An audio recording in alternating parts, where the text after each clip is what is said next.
Bien,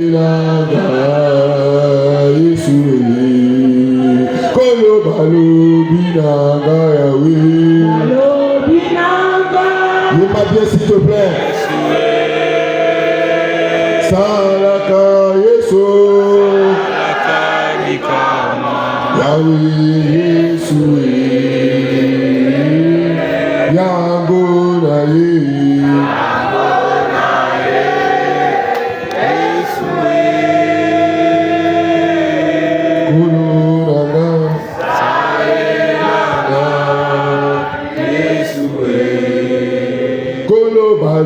Binanga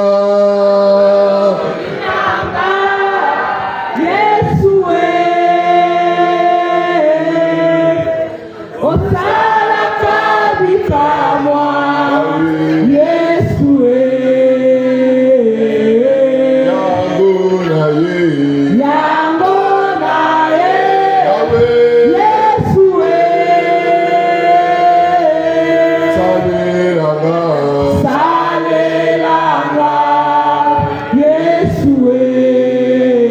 Yesu ya nanga. Jésus, est-ce que tu peux le chanter en professant? Oh Yesu ya nanga.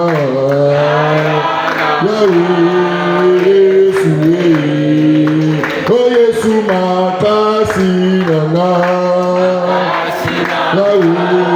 Yesu oh Yesu eyalo nanga. Eyalo nanga Yesu oh Yesu eyalo nanga. Yesu oh Yesu elonga nanga. Elonga nanga Yesu oh Yesu elonga nanga. Elonga nanga Yesu oh Yesu sekure nanga. Jésus Yesu Papa yo sekure nanga. Nasala mosusu te kaka yo. Oh Jésus oh yo ne sekure nanga. Nabitumba nanga nasaka kana yo sekura nanga. Oh Yesu sekure nanga. Ya Yesu oh yo ne sekure nanga.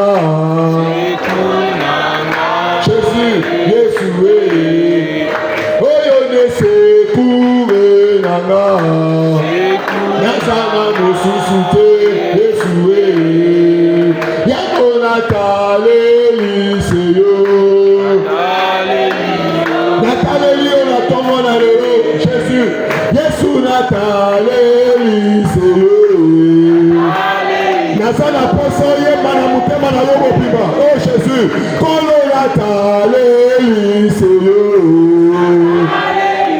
Batu batalelaka bato mokili mena nasotalelaka kaka yo. Yesu nataleli seyo. Nasala nzambe mosusu te Jésus. Et Jésus yango nabeleli seyo. Le secours qui ne monte pas dans la détresse. Jésus kolo nabeleli seyo. Dai nabela yo Yesu kolo nabeleli seyo.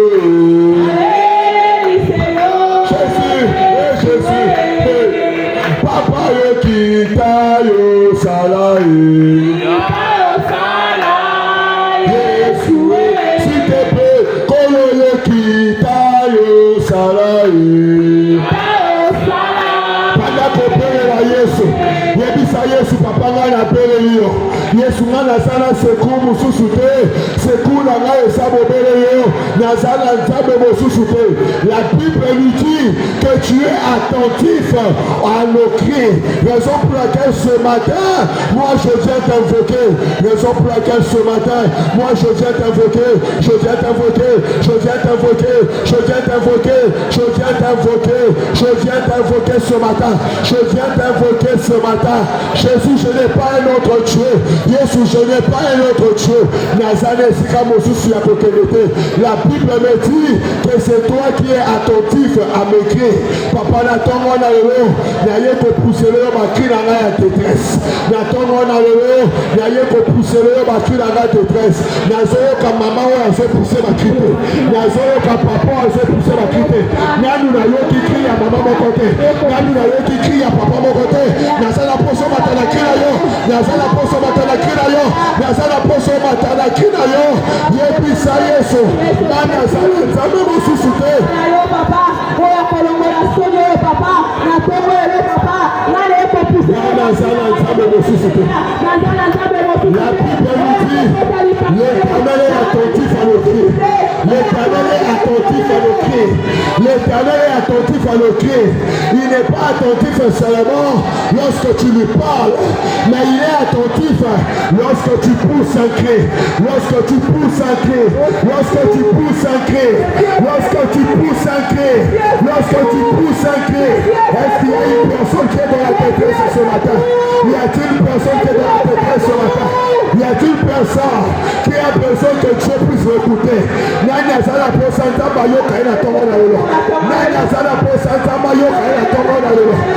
Bible dit Ayokaka, Ayokaka, Tomola Mugoboyo, poussez ma kinayo, poussez ma kinayo, poussez ma kinayo.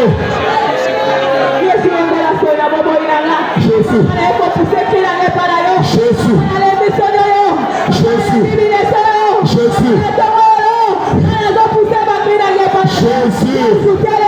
Jésus.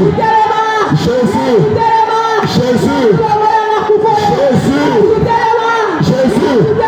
La Bible dit, ses oreilles sont attentifs à leur cri. Les yeux de l'Éternel sont sur ceux qui sont sur les justes. Et ses oreilles sont attentifs à leur cri. Les oreilles de l'Éternel sont attentifs au cri. Les oreilles de l'Éternel sont attentifs au cri. Bosana français na yo. Bosana français na yo. Mais t'as le problème, c'est la bombe na yo. T'as le problème, c'est la lipota na yo. T'as le problème, tiki na ndaku na yo. T'as la maladie, tiki na ndaku na yo. T'as le problème, c'est la musala na yo. Ma personne demande l'explication. T'as le problème, c'est la musala na yo. Grâce et matakate. T'as le problème, c'est la musala na yo. La Bible les gars, les oreilles de l'Éternel, les attentifs. N'attends-moi dans le lot. Ça m'a fait matoi. N'attends-moi dans le lot. Ça m'a fait matoi. Ça m'a koyo kanyane. Ça m'a koyo kanyane. Ça m'a koyo kanyane. Aliyayo kamutumoko. Aliyayo kamutumoko. Aliyayo kamutumoko. Poussez le sous bakri. Pitié Jésus. Yesu na ko pousser qui na la tongo elo. Mari matoi na ezata di bongo yo kanga Seigneur. Jésus. Sonye umeli. Jésus. Pousse umeli. Matali sous s'il te plaît. Matali sous s'il te plaît. Matali sous s'il te plaît. Nazana posa. Soki nzamba koyoka mungongo mutu moko. Ezala mungongo na yo. Ezala mungongo ya français na yo te. Soki nzamba koyoka mungongo ya mutu moko. Na tongo na lelo. Ezala mungongo na yo. Na chaîne de prière na tongo lelo. Soki nzamba koyanola mutu moko. Soki nzamba koyana intervention rapide. Pona kokota bitumba mutu moko. Ezala bitumba na yo. Soki nzamba koyana intervention rapide. Akoyana intervention rapide alola. Pona ko répondre. Pona ko kamula mutu moko. Ezala français na yo te. Mais ezala yo. Ezala français na yo te. Mais ezala yo. Matali sous la prière. Matali sous la prière. Matali sous la prière. Yesu a prié au Seigneur. La tombe est papa. Yesu a donné la prière là. La tombe est papa. Yesu a prié. Le papa prie dans la papa. La tombe est papa. Yesu a donné dans le secours. Yesu a donné dans le secours. Yesu a donné la tombe est. Yesu a donné la coupe au papa. Yesu téléma. Yesu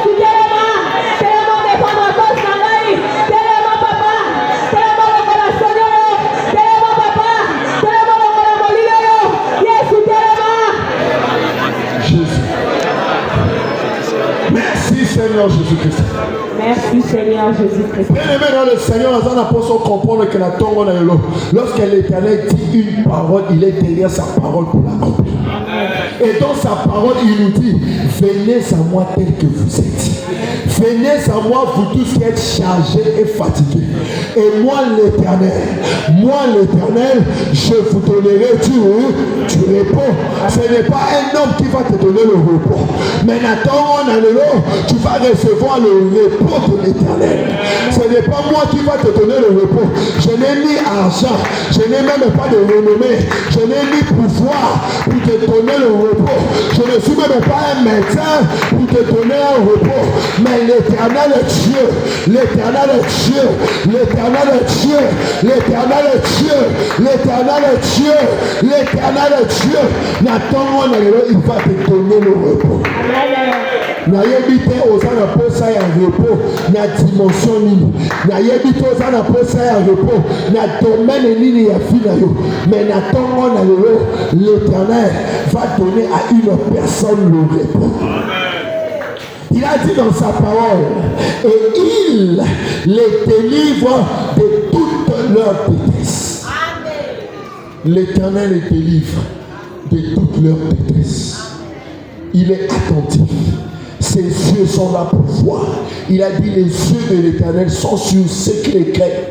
Les yeux de l'Éternel sont sur les justes. Il est le secours qui ne manque pas dans la détresse. Non seulement qu'il est le secours qui ne manque pas dans la détresse, mais il délivre de toute leur détresse. Amen.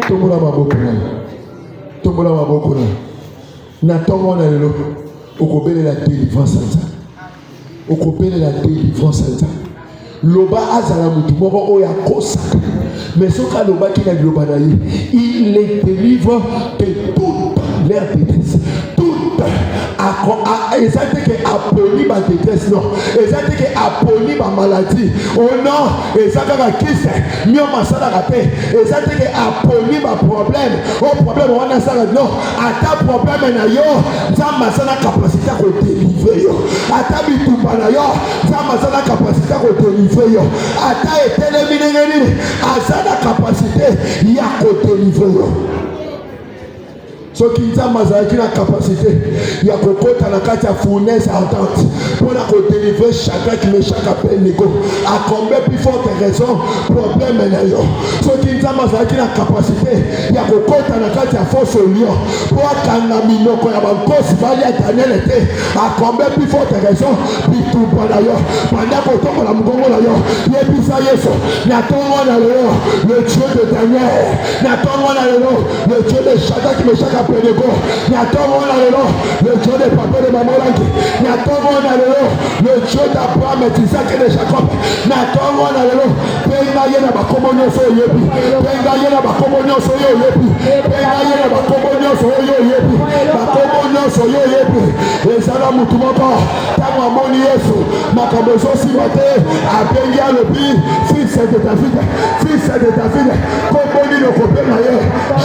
Maman qui chante.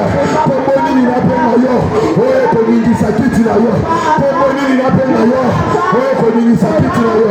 Penga Yesu akoboka, penga Yesu akoboka. Par rapport à problème na yo, par rapport à problème na yo, par rapport à problème na yo. Penga Yesu, yebisa Yesu, délivre-moi, délivre-moi, délivre-moi. Penga Yesu akoboka. Na soyo kamubomo na yote, na soyo kamubomo na yote.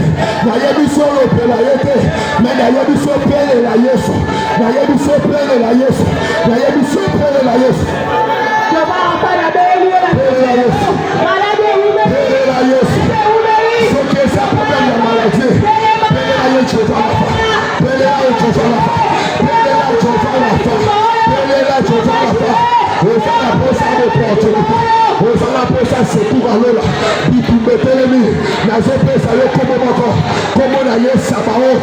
Il est le chef de l'armée de l'Éternel. Quelle est la Sabaoth? Quelle est la Sabaoth? Quelle est la Sabaoth? Tu me le fais appeler. Na Moussala Nala. Tu me télémé. Na Bafer Nala. Tu me télémé.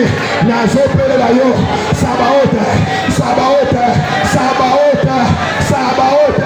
Et puis opundaka lokola moto apundaka te, opundaka lolenge bato bapundaka te, yo opundaka lokola bato bapundaka te. Napeleli yo, napeleli yo, nano pondeli pete, nano pondeli pete, nano pondeli pete. Posana ba genou na yo, s'il te plaît, posana ba genou na yo, s'il te plaît, posana força na yo, posana força na yo. Ni mona osali bosa Yesu, yaka okotisa recours ya lola, recours ya lola, recours ya lola. Poussez les sous-sucrés, poussez les sous-sucrés, poussez les sous-sucrés, poussez les sous-sucrés. On veut pousser que je gagne à Jésus. On veut pousser que je gagne à Jésus. On veut pousser que je gagne à Jésus. On veut pousser que je gagne à Jésus. Et il dit ça, Yesu mona, Yesu misu na yemona, misu na yemona, misu na yemona, misu na yemona, misu na yemona.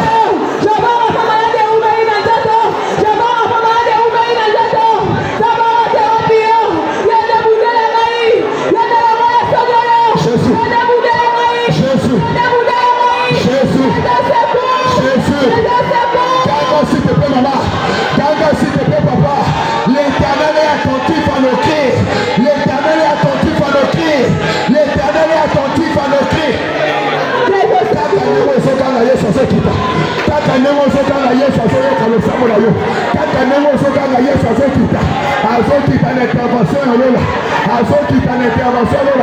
Lorsque David a crié, on voulait le tuer, l'Éternel est descendu.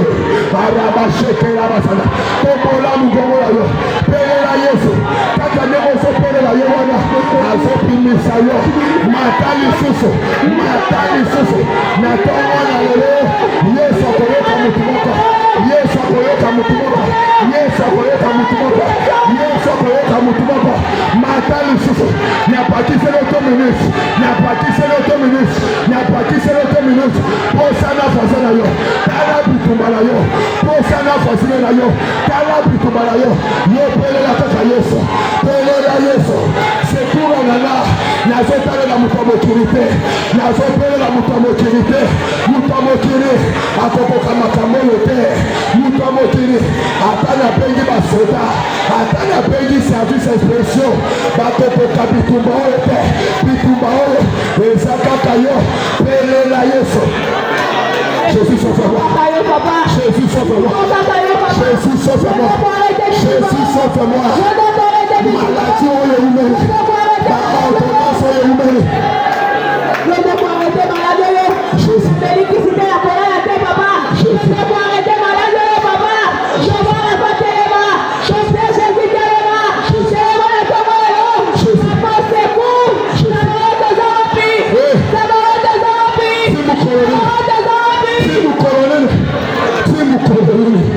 Yesu na sobere la yo. Yesu na sobere la yo. Yesu na sobere la yo. Yesu na sobere la yo. Balobi la na. Yesu. Yesu yo sala kapita mo. Matisa mungogo na yo. Tangu mwana soye ba yo so matisa mungogo. Tangu mwana soye ba yo so matisa mungogo. Tangu mwana soye ba yo so matisa mungogo. Balobi la na yo. Yesu yo sala kapita mo. Payebisinga sala kapita mo. Payebisinga na évoqué yo. Payebisinga quiconque évoquera le nom de l'Éternel sera sauvé.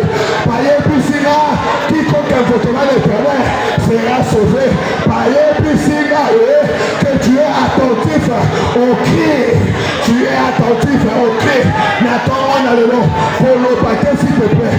Kolopate s'il te plaît. Mais yokana kana yokaka. Yokana kana yokaka. Yokana kana yokaka. Yokana kana yokaka. Palopirana. Yesu yosala kabikamwa. Yesu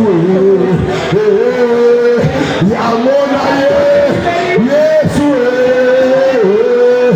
Yahweh salelanga. Yahweh salelanga. Yahweh salelanga paix. Yesu salelanga paix. Jésus. Tu es attentif. Tu es attentif. na tongo na lelo sala attentif na kolela na ngai na tongo na lelo sala attentif na tongo na lelo sala attentif na umeli la situation sala attentif s'il te plaît sala attentif s'il te plaît sala attentif s'il te plaît sala attentif s'il te plaît sala attentif moi c'est la night depuis que vous la Bible déclare Rebecca était stérile mais lorsque Isaac a prié l'Éternel a enlevé papa ma stérilité à moi si la yo et ça va à moi si la yo prendre là yo peut prendre là prendre là yeso ça va te toucher l'ipimo ya moi si la yo à kopota tomona mungongo la yo pendant que pousser baké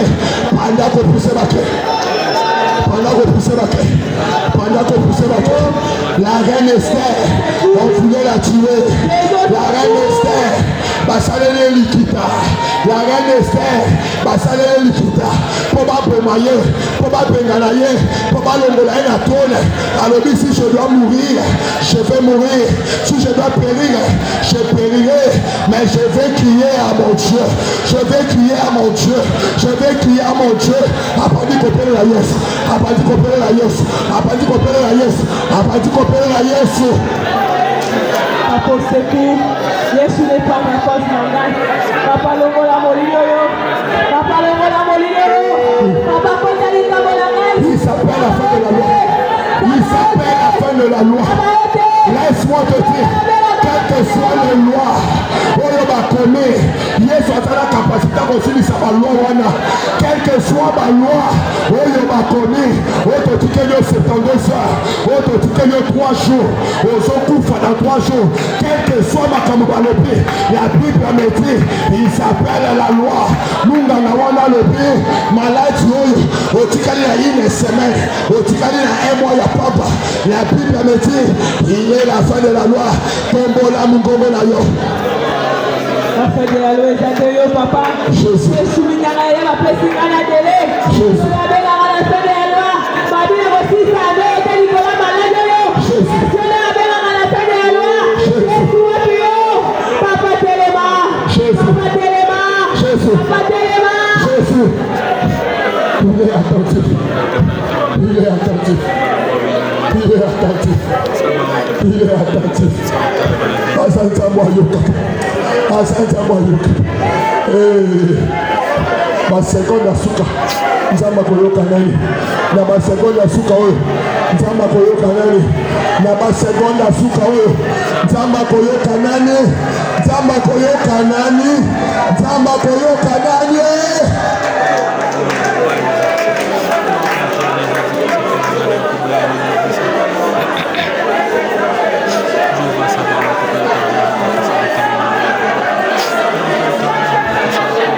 Sois attentif à nos cris. Sois attentif à nos cris ce matin. Sois attentif à nos cris ce matin. Sois attentif à nos cris ce matin. S'il te plaît, sois attentif aux cris d'une maman ce matin. S'il te plaît, sois attentif à Jésus. Je t'en supplie. Je t'en supplie. Je fléchis mes genoux, papa. Je fléchis mes genoux. Non pas à cause de moi, mais à cause de ton nom. Sois attentif. J'ai besoin de toi dans ma vie. J'ai besoin de toi dans ma famille. J'ai besoin de toi dans mes combats. J'ai besoin de toi. Sois attentif. Sois attentif. Sois attentif. Sois attentif. Oh Jésus. Je suis des femmes en face. Je crie à toi. Jésus. Sois attentif.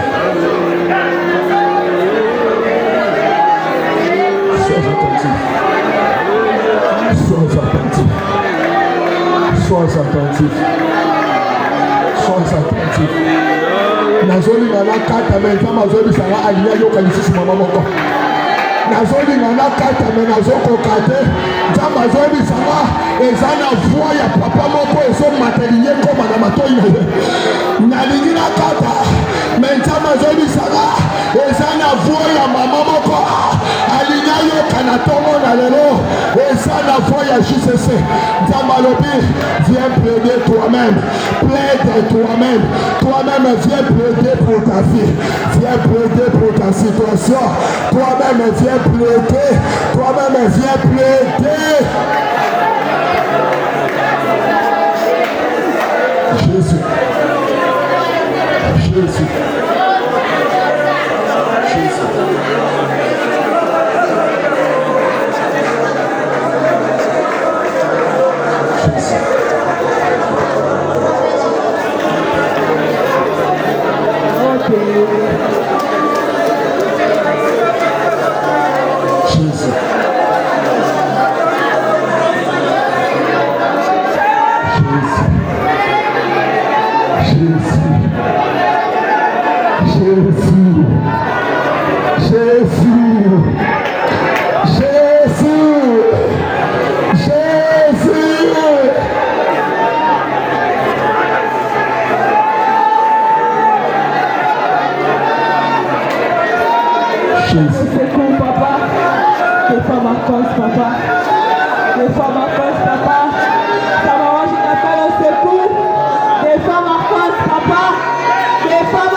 Merci Jésus, parce que tu es attentif lorsque nous te crions.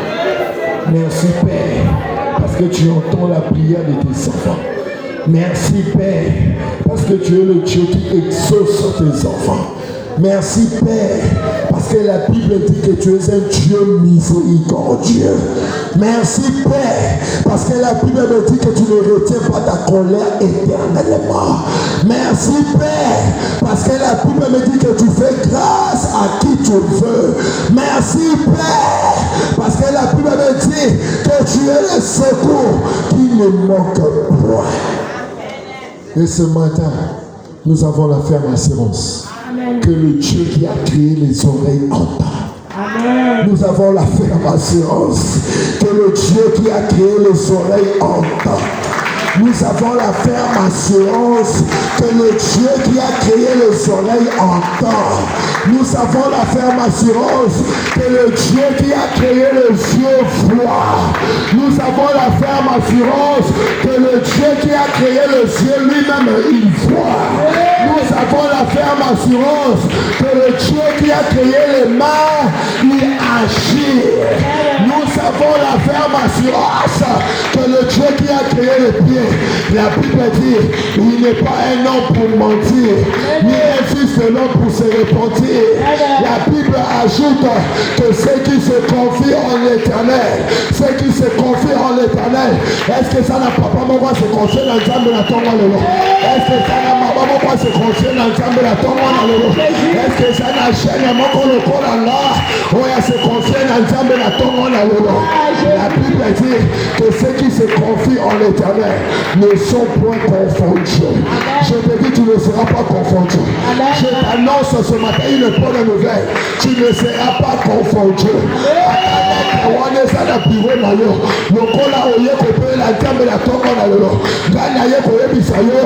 ne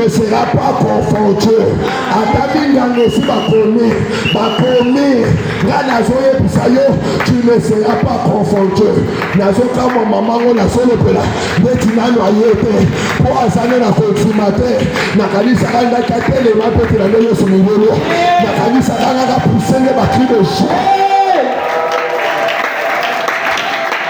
Je t'annonce ce matin que tu ne seras pas confondu. Non, j'annonce à une personne que tu ne seras pas confondu. Au moment où on dit manayo est tellement faible que il y a évité ceux qui y ont dans zone de la force mais est à la force na yo na zo annoncer yo ata osana continuer mais parce que o chema kolona yo na kata cité de gloire. Quel que soit ton problème, je t'annonce ce matin que tu ne seras pas confondu, que tu ne seras pas confondu. La tombe na lelo zamba ko palu sapito ni na yo. La tombe na lelo zamba ko tota bitumara. Amen. Na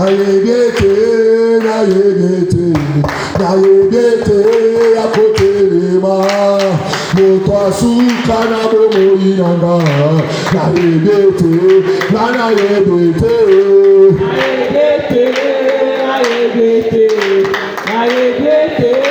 akotelema moto asuka na bomoi nanga na yebete Seigneur, j'ai besoin que tu puisses chanter ce cantique avec foi et détermination. Amen. Les anti moments c'est déjà une prière. Les anti moments c'est une déclaration.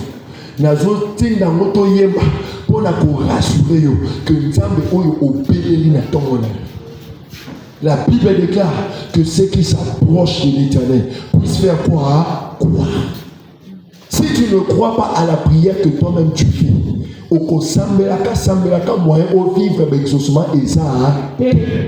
Mais avant il y a de la table, il faut oser la continue que mutu na ekopela ayoka kape asalaka. Tant vous pouvez aussi risquer au là, au pamusi pitoli na yo parce que au sana kontima et le sambolanga na pesa ou pas babate et tant tu kufa matoite mais le sambolanga na dressamo et pas papa o ya kelanga yi ezanga tenda kelanga yi ezando kitenda kelanga yi mais ezanza na yebete akotelema moto asuka na bomoi nanga na yebete nasoka mungu na yote nasoka mapoko na yote soka pesa tepe yakotelema yawe moto asuka na bomoi tango soye mawala tala ba problème na yo tala ndenge nzamba sotelema yawe na yebete yokotelema mopasuka na bitumananga na yebete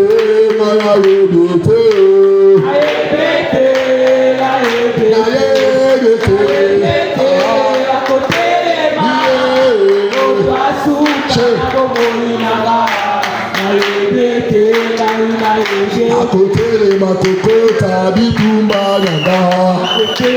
Est-ce que tu peux très bien le chanter s'il te plaît? Akotelema kokota bitumananga. Jésus, nasoyo kamaboko. Akotelema kokota ba problème nanga. Jésus, Yesu akotelema kokota lipala nanga. Kaka nemo soye mawana sotelema sawa bia. Akotelema kokota mosala nanga. Baeba seka kinga bakoka mwae osoye mabiate baeba chola kinga bakoka mwae baeba finga kinga bakoka mwae yango na yembi eyawe eta maboko na yobia Jésus,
S'il te plaît, Yahweh, Jésus, Yahweh, Jésus,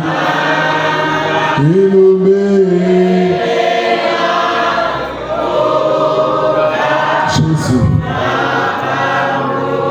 Natongo, Alléluia,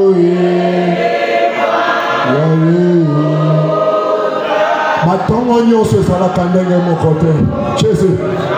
Natongo alléluia. Mikolo nyonso ezalaka ndenge moko te. Jésus. Natongo alléluia. Le Dieu qui est attentif à nos cris. Jésus.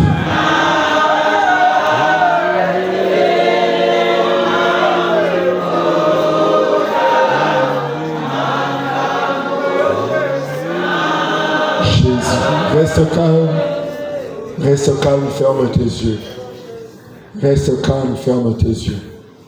S'il te plaît, réalise la présence et la manifestation du rémunérateur de ce qu'il cherche. S'il te plaît, ferme tes yeux et réalise. Tu viens de l'invoquer, il a dit qu'il est attentif. Pendant que je suis en train de parler, l'Éternel me dit qu'il sera en train de donner des instructions à certaines personnes ici dans cette salle. Il est un Dieu lorsqu'il est attentif, lorsqu'il écoute, il finit par parler. Il a dit à Moïse, j'ai entendu et j'ai vu. J'ai entendu les cris que fait pousser les oppresseurs de mes enfants et moi-même je suis descendu.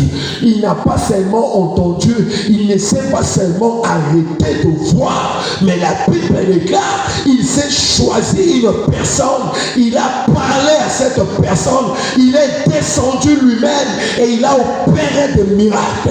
Ce matin, l'Éternel me dit que toi qui es venu ce matin, l'Éternel est en train de te visiter maintenant, l'Éternel est en train de te toucher maintenant, l'Éternel est en train de te parler maintenant, l'Éternel est en train de te saisir maintenant, et l'Éternel est lui-même en train de descendre pour ton problème.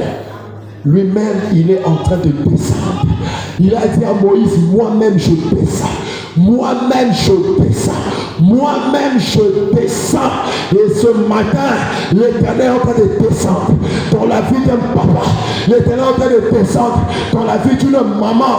L'Éternel est en train de descendre. L'Éternel est en train de descendre. Parce que c'est un Dieu qui est attentif. C'est un Dieu qui est attentif. Toi aussi, sois attentif ce matin. Parce que dans un murmure tout est léger, il sera en train de te toucher. Dans un murmure tout est léger, il sera en train de te visiter. Dans un murmure tout est léger, il sera en train de te donner la paix du cœur. Tu étais venu ce matin tourmenté. Tu n'as pas bien dormi. Tu as fait des cauchemars cette nuit. Mais un signe que l'Éternel te donne ce matin, au son de ma voix, au nom de Jésus, la paix est en train d'entrer dans ton cœur. La paix est en train d'entrer dans ton cœur. La paix, la paix, la paix, la paix, la paix, la paix.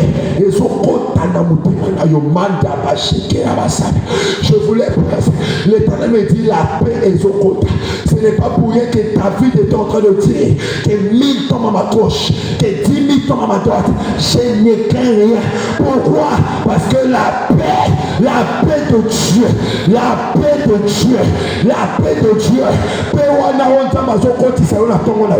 Oyaki na tongo na lelo kosekezala ke lisusu te. Oyaki na tongo na lelo mawa mawa. Oyaki na tongo na lelo kanda kanda.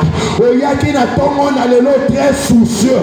Mais je te dis ce matin que la paix, tu prince de la paix. Ce matin je t'invoque paix comme le prince de la paix. Kotana mutema ya maboko. Kimia oyo nzamba zo pesa on attend na lelo. Eza pona koyebisa yo. Ne crains rien parce que je suis avec toi.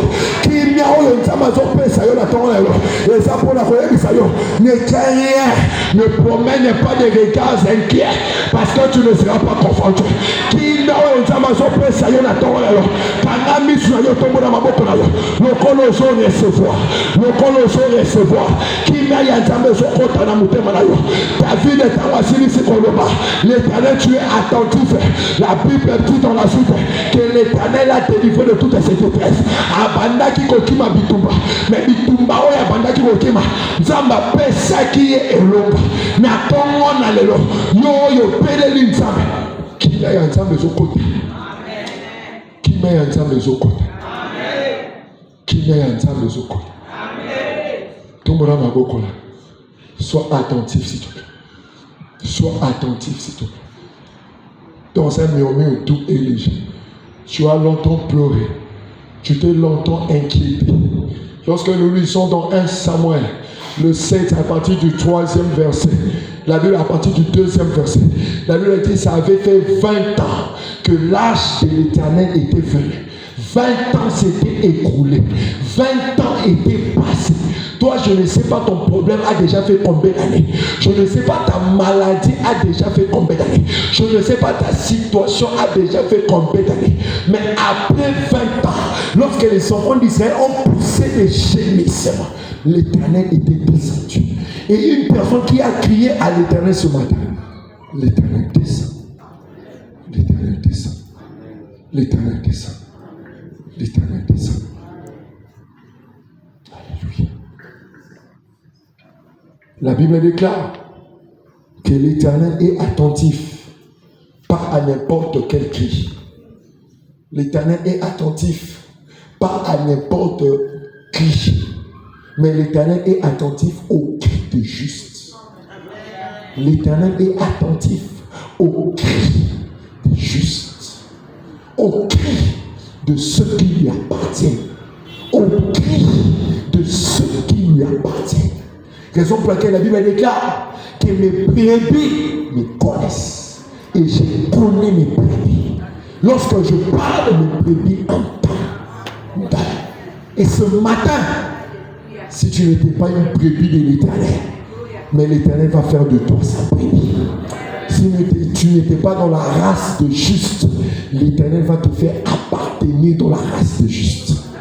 Raison pour laquelle dans 1 Samuel, lorsque l'Éternel est apparu aux enfants d'Israël, pendant que les choses ne marchaient pas, la Bible déclare, l'Éternel a dit aux enfants d'Israël, ôtez du milieu de vous les dieux de Baal, les Astartés, ôtez au milieu de vous. Parce que aussi longtemps qu'ils sont au milieu de vous, moi mais moi si vous les ôtez de tout votre cœur, j'ai besoin que ce matin tu dis quelques minutes, mais tu vas prier plus que ton voisin. Je ne sais pas moi quels sont les dieux qui sont dans la maison de ton père. Je ne sais pas moi quels sont les dieux dont jusqu'à aujourd'hui tu continues à servir malgré que tu connais Dieu. La Bible déclare, Samuel dit à toute la maison d'Israël, si c'est de tout votre cœur que vous revenez à l'Éternel, ôtez du milieu de vous les dieux étrangers et les Astartés. Dirigez vos cœurs vers l'Éternel et servez-le, lui seul, et il vous délivrera de la main des Philistins. Ce n'est pas que l'Éternel a l'incapacité de te délivrer de ta situation. L'Éternel a la capacité de te délivrer de ta situation, mais à une seule condition, que tu puisses ôter les dieux étrangers. Pendant que je suis en train de parler, dans la vie, quels sont les dieux étrangers où ils disent les lots aux alamamona ndakunayo?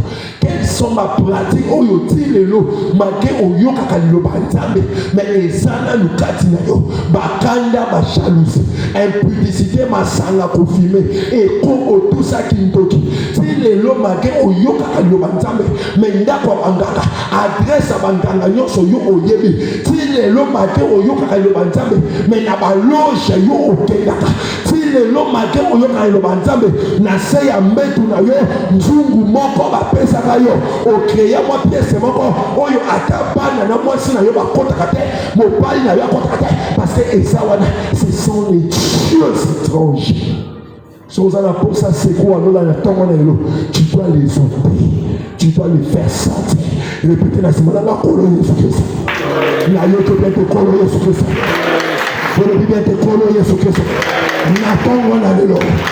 Jésus-Christ de Nazareth, je veux t'appartenir. Jésus-Christ de Nazareth, je veux t'appartenir. Natongo na lelo, na décision, na volonté nanga, na nguya molimo santo, ya kopengana, nyonso, ozo glorifié, kombo na yote, na pomo inana. Tu dois faire cela de tout ton cœur. Tu dois faire ça de tout ton cœur. Au moment où ils ont un renoncement, au message pour salade. Où ils ont une prière, au message pour salade. Mais dans un pour ça, dans 2 minutes, tu seras en train de battre tes mains très fort. On est Jésus, Seigneur. Papa n'a pas n'a vu décision. Le bon la na Israël. Papa de où t'es? Oh, union se zakatinanga. Masumu zakatinanga. Le nom n'a pas eu. Masumu tikanga. Kindo tikanga. Penepe tikanga. Ekobo tikanga. Masanga tikanga. Penepe akisi tikanga. Na kozonga lisusu na loja te. Na kotenge lisusu na ndako na te. Na kolanda lisusu na pratique. Ya kutume te. Na koma beta mapoko na yo. Beta mapoko na yo. Beta mapoko na yo. Beta mapoko na yo. Beta mapoko na yo. Beta mapoko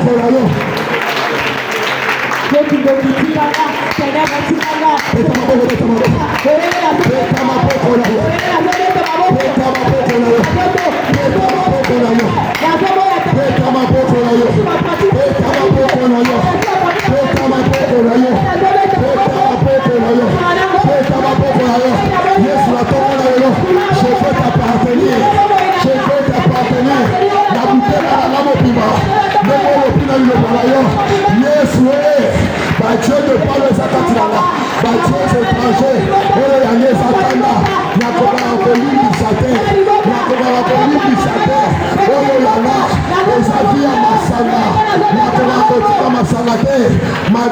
Nazana moi c'est là, Nazana 2, 3, 4 chéris nous penser, mais les lots n'a vu décision, Nazo Kapona Pabo, Napoli, Yesu Napoli, Yesu Napoli, Yesu Napoli, Yesu Napoli, Yesu Napoli, Yesu Napoli. Nazo Kabona, Natane Monyoso, Nabilo Konosa Limota, Oza Katinanga, Oza Mahana Kaneva, Oza Peshengai, Nabatena yo, Oza Peshengai, Nalanda yo, Oza Peshengai. Orenga Nazobeta Maboko, Nazobo Yago, Nazobo Yago, Nazobo Yago, Etina Lomo Yanga, Etina Binangai, Naina Kabona Bilo Limota, Naina Kabona Bela Limota, Naina Kabona Mazaba Limota. Et c'est là où l'on peut. Bien-aimé dans le Seigneur, le premier commandement que Dieu a donné à tout enfant de Dieu. Alors si tu veux que je puisse agir dans ta vie, il a dit, tu n'adoreras pas un autre Dieu. Tu ne te prosterneras pas devant un autre Dieu. Tu ne t'agenouilleras pas devant des dieux taillés. Donc Exode 20, Esaïe. Premier commandement. L'Éternel est un Dieu. Pourquoi? Parce que mais ce qu'on tu as des dieux qui sont là qui t'attendent. Et ça la banzambe wana o hérita mona na lipota na yo lipota na bino mo bima bozaka na nzambe moko. Nous, chez nous, dans la maison de mon grand-père, il y avait Ekekomoko, Ezalaki Ekekomoko. Ma grand-mère, Sokawuti Ouente, obligatoirement, il faut à ça effort. N'importe quoi, Ezalaki ma pièce. Il faut aya azonga atana un franc. Achayango, na moi Kaliba Samuke Pembeni ya Ekeko. Ekeko wana mutasana mo ezamutu. Ekeko elobaka te. Ezalaki Lokomoko te. Mais aux yeux confiance dans mon bima. T'as là ma diplôme aux anneaux. T'as là ma yélo aux anneaux. Mais Ekeko Libaya, s'il te plaît, Libaya. Quels sont les dieux? Ok, nanda kwanganga. Après ce moi Kaleba, c'est moi muke. Moi ntungu moi muke. Alors ntungu donc yo vina yo mo bima. Et autres dépendent de ntungu. Aux autres que diable a longoli mayele na yo. Est-ce que fille a muto que dépend de moi ntungu? Moi chapelle moi muke ba pesio. Moi signe moi muke kanina loke to protection singa. Singa est protégé. So mona singa est protégé. Et pour ceux qui s'en ça.